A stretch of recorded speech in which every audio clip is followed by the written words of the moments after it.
प्यारे बच्चों, अस्सलाम वालेकुम। मैं मोहम्मद अल्ताफ़, टीचर यूपीएस मुर्शन, class second primary, subject Urdu, topic फलों के नाम।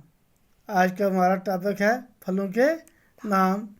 बच्चों, आज हम कुछ फलों के नाम पढ़ेंगे और याद करके कापी पर लिखेंगे।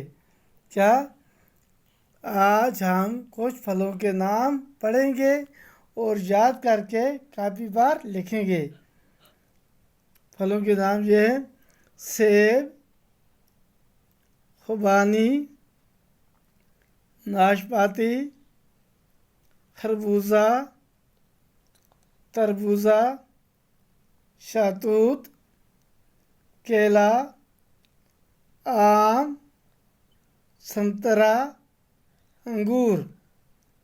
एक बार फिर दोहराएंगे: सेब, खुबानी, नाशपाती, खरबूजा, तरबूजा, शहतूत, केला, आम, संतरा, अंगूर।